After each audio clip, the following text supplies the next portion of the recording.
Hello, my name is Kyle Thomas with the Armchair Historian. This is the third and final part of my series on the Achaemenid Persian Empire.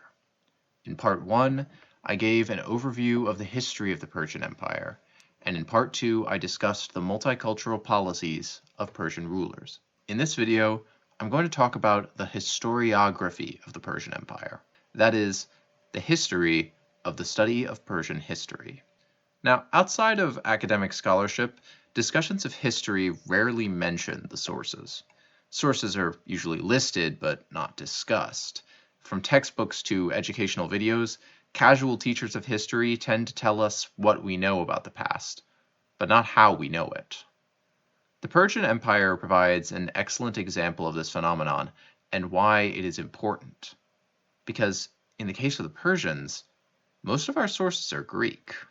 Now, in this video, I'm going to talk about the sources of information that we have about the Persian Empire, why most of them are not Persian, the problems this can cause, and why historical narratives are framed the way they are. First, the sources.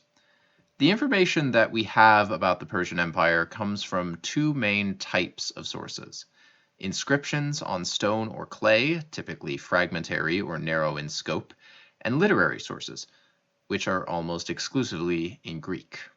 Now, there are a number of written sources from the Achaemenid era.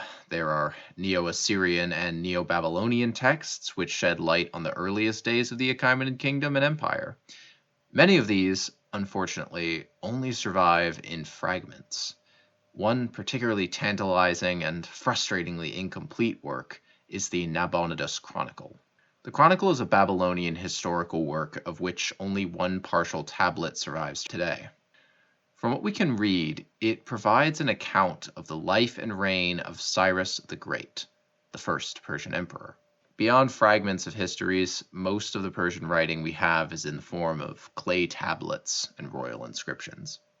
The latter, like Darius's Behistun inscription, are very valuable, but tend to be formal, self-congratulatory, and limited in scope.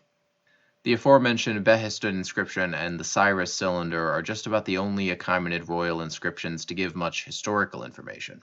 Most deal with things like palace renovations, infrastructure projects, and monuments to the emperor. The former, the clay tablets, usually contain private contracts or correspondences, and other fascinating information that nonetheless tells us little about the history of the empire. We can glean from these private pieces of writing a lot about everyday life under the Achaemenids, but it's like viewing a massive mural through a tiny pinhole. The image we get is very incomplete. Now, there was certainly more written during this era. Other sources refer to the libraries in the palaces of Persian emperors and the many records of deeds and history contained within. Unfortunately, most of the writing was done on parchment or papyrus in those days, and those materials have a nasty habit of decaying. Consequently, most of the written history of the Persian Empire that we have today comes from Greek writers. Now, Kyle, you might ask, didn't the Greeks write on the same perishable materials as the Persians? Why does their writing survive? Well, basically there was more of an effort to preserve the Greeks' writing than the Persians, but more on that later. The most comprehensive and widely used Greek source on the Persian Empire is Herodotus. Herodotus was born around 490 BCE, and so he could have talked to people who lived or whose parents had lived during the time of Cyrus the Great, when the Persian Empire was founded. His history covers more or less the period from the founding of the Persian Empire through the Greco-Persian Wars. As far as we can tell, Herodotus assembled his history primarily by traveling around Greece and parts of the Persian Empire and talking to people. He would ask people, often priests or other influential folks, what had happened in the past. He'd collect their stories and present them in the history. When different versions of a story he'd heard conflicted, he would often present what he saw as the most likely version first, before mentioning the alternative. Reading Herodotus today is rough. He tends to go on very, very long narrative tangents right in the middle of describing an event before picking up right where he left off. His style of presenting the stories he's been told doesn't follow modern conventions of organization or readability, so it can be a bit of a slog to get through. However, the value of his work is undeniable, as many of the events he describes are known of mostly or entirely through him. Now, there's enough corroborating evidence to be certain that Herodotus' narrative is at least mostly accurate. The Behistun inscription, for example, corroborates Herodotus' account of the accession of Darius the Great. Herodotus tells the story of Cambyses II having his half-brother Bardia killed in secret and then being usurped by an impostor claiming to be Bardia. He goes on to describe Darius overthrowing the false Bardia and taking the throne. The key points of this story are much the same as those described in Darius's inscription, but there are enough details that Herodotus gets wrong to suggest he didn't just copy the inscription. Not to mention, Herodotus's corruption of many Persian words suggests he didn't know the language, and the three languages in which the Behistun inscription was carved did not include Greek. So, if evidence seems to suggest that Herodotus and other Greek historians' accounts of Persian history were mostly accurate, well, what's the issue? Well, in part, historians don't typically like to settle for probably mostly accurate, but the main issue is bias. Greece and Persia were generally adversaries throughout the life of the Persian Empire, and we should always be skeptical of an account of a people written by their enemies. Herodotus presents himself as an unbiased historian, but there's certainly evidence of bias in his work. One of Herodotus's many tangents in his work discusses ethnicity, and he explains how the climate of Greece, as opposed to that of Persia, makes the Greeks just better than Persians. Essentially, his theory goes, cold climates make people tougher and more savage, hence why Europeans, the ancient Greeks did not consider themselves to be part of Europe, were very strong but uncivilized. Hot climates, on the other hand, make people effeminate, slavish, and weak. Because Persia is hot, he reasoned, and the Persians have a lot of wealth and luxury, they are therefore especially weak and subservient to their king, as opposed to the super cool Athenians, who had no king. Greece, then, was right in the middle, climactically speaking.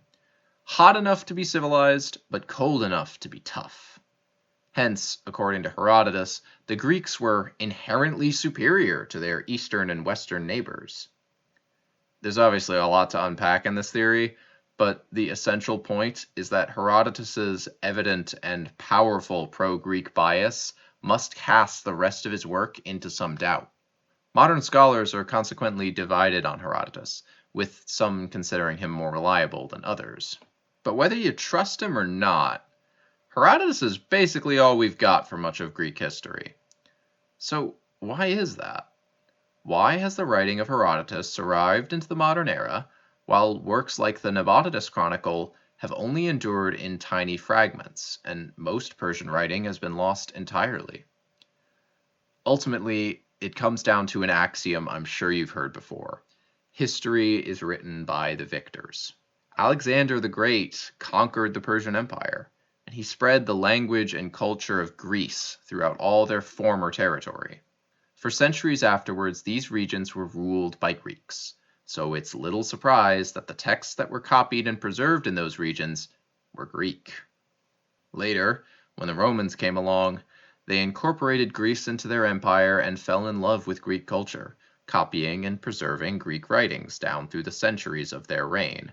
And after Rome fell, Muslim and Christian scholars went about copying and translating Roman texts, which included those Greek works, and then the European kingdoms that rose to power in the Middle Ages took on the task, preserving ancient Greek writing down into the modern age. That's why Greek writing has survived the millennia. A long, continuous chain of powerful civilizations stretching down through history who all thought that Greek writing was important enough to keep copying down and preserving. With the Persians, that chain broke. Conquered and subjugated Achaemenid Persian civilization was not deemed worthy of preserving by their conquerors, and so most of their writing was lost. Many scholars over the years have tried to propose other explanations for the sole presence of Greek sources about the Persians. John Manuel Cook, author of The Persian Empire, in his chapter on his sources, he paints a picture of the ancient Near East as a land of ancient civilizations so convinced of their own permanence and superiority that they just didn't care to write histories. The Greeks, he said, were better off, quote, not enveloped in an illusion of impeccability. See, they were, quote, endowed with the gift of observing, inquiring, and proceeding to rational explanations. It isn't that no one cared to preserve Persian writing, you see. It's just that the Greeks were so great they invented the idea of rationalism. And yet, Cook acknowledges later on the same page that Easterners wrote history too, by mentioning the Nabonidus Chronicle and the value of the information it provides. His story about the Greeks inventing history, then, begins to sound reminiscent of Herodotus cutting away from his supposedly objective history to describe the racial superiority of the Greeks over the Persians. Whole books can and have been written about the ancient Greek attitude toward the people of the East, and how that attitude has permeated into modern society. I won't attempt to do the work of those scholarly endeavors in the last few minutes of this video. What I do want to say, and what I hope this discussion has made clear, is that history is not objective. History is written by the victors. Those in power decide not only how to tell the story, but also which stories to tell, what should be preserved, and what should be forgotten. Those who study history must always be aware of the source of the information they're reading, and what sorts of biases the author, modern or ancient, may have had. Orientalist prejudice over the centuries has caused much of Persian history to be lost to us, and in many cases we're forced to view them solely through the eyes of their enemies. This is a shame, because the Achaemenid Persian Empire was a fascinating civilization, whose remarkably effective strategies for building and managing an empire inspired future civilizations for centuries after their fall. I hope you've enjoyed this look at Persian history, and thank you for watching. I'm Kyle Thomas, with the Armchair Historian.